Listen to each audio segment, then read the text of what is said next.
Hello বন্ধুরা, good morning. তোমাদেরকে সাথে নিয়ে ব্লগটা স্টার্ট করলাম। আই হোপ তোমরা সবাই খুব ভালো আছো। আর সকাল সকাল রুটিটা করে নিচ্ছি। রুটি আমি করছি না, মানে মা বেলে দিচ্ছে। আগের দিন না করেছিলাম, ভালো হয়নি। এইদিকে বাবার জন্য ছাতু গুলে নিচ্ছি। তাই জলের মধ্যে না চিনি দিয়ে দিয়েছি আর 3 চামচ মতো ছাতু দিয়েছি। মা বললো, আমি বললাম যে এতে হবে বাবার। বলছে দেখো না, এতেই ফুলে যাবে, মানে গুলে ফুলে যাবে। আর সত্যি সত্যি তাই গুললাম, দেখলাম ফুলে মানে অনেকটাই হয়ে যায়। মানে দেখতে একটুখানি গুঁড়ো মনে হয়, কিন্তু জিনিসটা গুললে না অনেকটা বড় হয়ে যায়। তারপর এটা গুলে বাবাকে দিয়ে আসলাম। আর এদিকে চা রেডি করে নিলাম, আমি আর আমার হাজবেন্ড খাবো বলে। ও যেহেতু দেরি করে ওঠে আর এখন ওদের ছুটি আছে, তাই। আর এদিকে মাছের রান্নাটা করে নিচ্ছি। তার জন্য লবণ, হলুদ আর লঙ্কার গুঁড়ো রোজ যেমন দিই তেমনই মাছ মেখে নেব, নিয়ে মাছগুলো ভেজে নেব একে একে।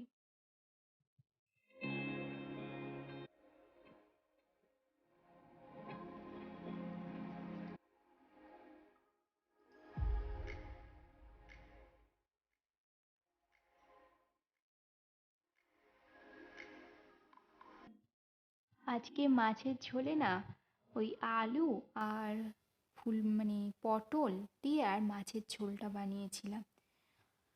আলুটা তো ভালো করে লাল লাল করে ভেজে নেব, নিয়ে তার মধ্যে কি করব, পটলটা দেব। কারণ পটলটা আমি আর আলাদা করে ভাজি না।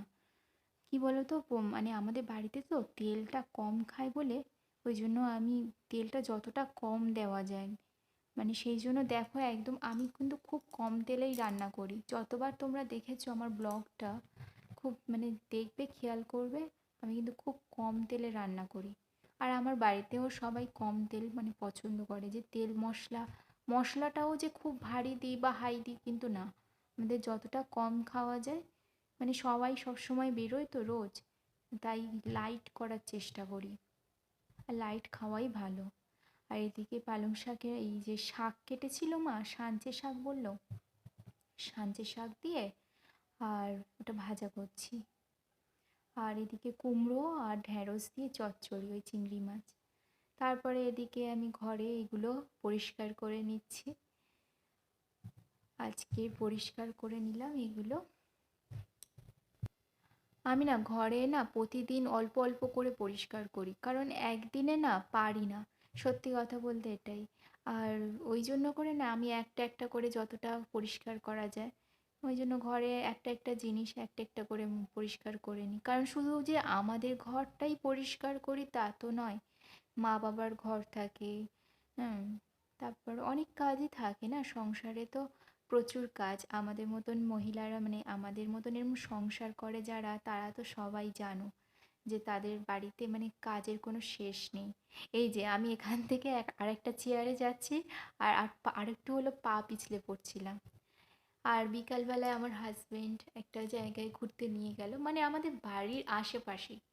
দেখতে পাচ্ছ কতটা সুন্দর জায়গা। মানে আমি না সত্যি কথা বলতে বেরোই না, বেরোলে না আমি তোমাদের অনেক কিছু দেখাতে পারি। মানে আমাদের বাইরে না প্রকৃতির সৌন্দর্য দেখলে না তোমাদের না মন ভরে যাবে, সত্যি কথা, ওয়ান গড বলছি।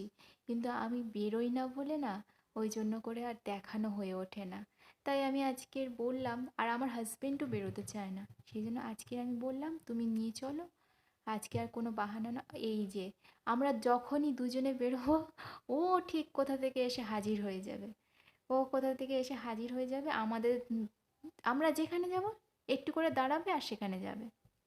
এই যে এটাকে না আমি শুনেছি, মানে এটা নদীর ভেড়ি বলে। মানে নদীর ভেড়িগুলো কি বলো তো, মানে এখানে না মাছ চাষ করে এই ভেড়িগুলো। মানে নদীটা অনেকটা দূরে, তোমাদেরকে একদিন নদীটাও দেখাবো, সেটা অনেক পরে। এই যে সামনে আমার হাজব্যান্ড এগিয়ে যাচ্ছে, বলল যে আমি এসব ভিডিও ভিডিও করবো না, তুমি তোমার মতো ভিডিও করো। আমি সামনের দিকে চললাম। এদিকে আমি এইসবগুলো দেখছি আর ভিডিও করছি। সত্যি কথা বলতে না যাওয়া হয় না, যখন যাই না তখন খুব ভালো লাগে। আবার সন্ধেবেলায় কি বলো তো, সন্ধেবেলায় তাড়াতাড়ি ফিরে আসতে হয়। সন্ধেবেলা আবার কি বলো তো, পড়ানো থাকে, কাকেরাও বাড়ি ফিরছে, বাড়ি ফিরে চলে যাচ্ছে, যে তাদের বাসায় ফিরতে হবে। এইভাবেই দেখাচ্ছি সব কিছু। এই পর্যন্তই। অন্য একদিন না তোমাদেরকে অনেকটা ভালোভাবে ঘুরিয়ে দেখাবো। ও সেদিনকে অনেকটা সন্ধেবেলা বেরিয়েছিল বলে আমি আর মানে আজকে অনেকটা সন্ধ্যাবেলা হয়ে গেছিলো, তো ওই জন্য আর ঠিক দেখানো হচ্ছে না। এদিকে বাড়িতে ফিরে আর হচ্ছে ডিম ভাজা আর ডাল, আর ওদিকে ভাত বসিয়েছি, একে একে এগুলো রান্নাগুলো করে নিচ্ছি। হ্যালো বন্ধুরা, তোমরা সবাই কেমন আছো? আই হোপ তোমরা খুব ভালো আছো। তোমরা প্লিজ আমার ব্লগটা দেখো রোজ, আর আমার যদি ব্লগটা ভালো লেগে থাকে তো তোমরা প্লিজ সাবস্ক্রাইব করে দিও। এমন অনেক দর্শক বন্ধুরা আছো যারা আমাকে চেনো, এবং অনেক দর্শক বন্ধুরা আছো যারা আমাকে চেনো না। তারা আমার ব্লগ চ্যানেলটা দেখার জন্য তাদেরকে অসংখ্য ধন্যবাদ। তোমরা প্লিজ আমার পাশে থেকো আর সাপোর্ট করো। আমার ব্লগটা যদি ভালো লেগে থাকে তো প্লিজ সাবস্ক্রাইব করো। আজ আমি তোমাদের সামনে কথা বলতে আসলাম শুধু একটা জিনিস দেখানোর জন্য। আমার পিসি শাশুড়ি আমাকে একটা শাড়ি পাঠিয়েছে। তো শাড়িটা হচ্ছে আমরা সেই অন্নপ্রাশন বাড়িতে গিয়েছিলাম না, তো সেই অন্নপ্রাশন বাড়ির থেকে নগদ হিসেবে এটা পাঠিয়েছে, তাই তোমাদের সাথে শেয়ার করতে আসলাম। এই যে এই শাড়িটা আমাকে পাঠিয়েছে, তো এই শাড়িটা আমি খুলে তোমাদেরকে দেখাচ্ছি।